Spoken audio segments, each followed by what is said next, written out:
in your practice, what are you seeing as the reason for this current epidemic of gender dysphoria? So I am going to jump to the one of the last slides on the for today.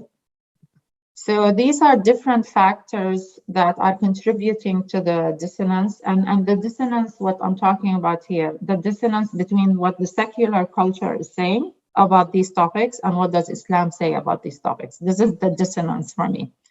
Number one is actually our young people's misunderstanding of Islam. This is my number one factor.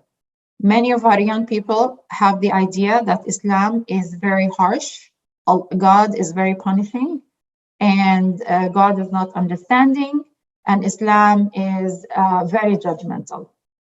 And so when our young people see themselves as failing to actually achieve this perfect, sometimes what we present as the perfect standard of how to be a Muslim, it becomes easier for them to really reject the Islamic ideas and adopt the other secular ideas, because the other secular ideas seem to be more inclusive and more forgiving for them.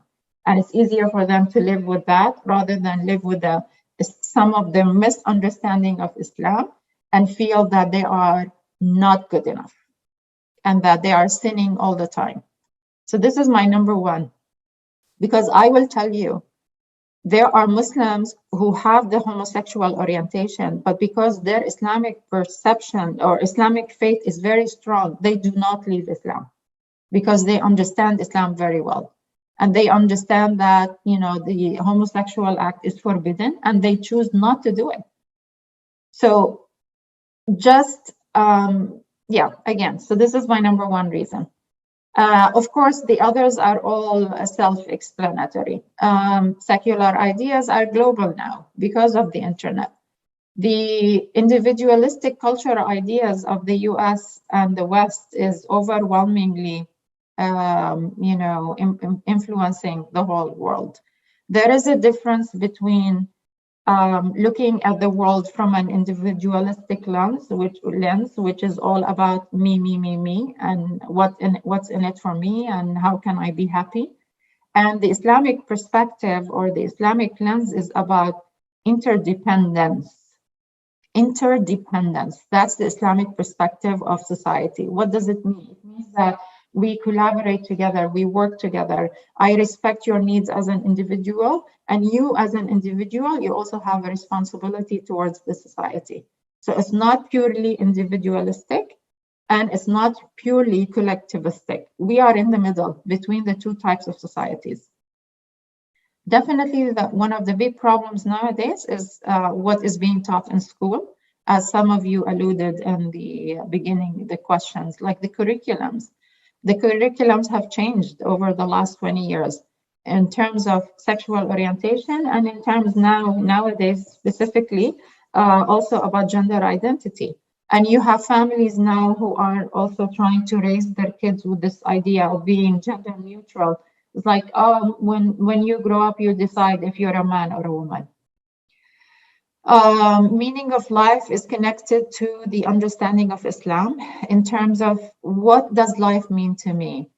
What is my driver? What is the theory I use to actually deal with life?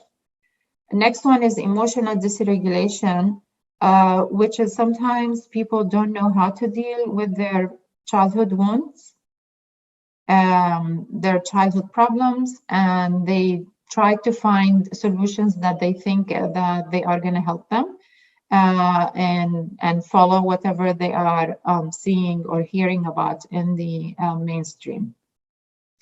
Of course, the influence of others and the absence of parental influence. I'm emphasizing in the absence of parental influence because our children are always going to be influenced by their friends. There is no running away from that. And it's not a good idea to isolate them and put them in a bubble and prevent them from having friends with the outside world.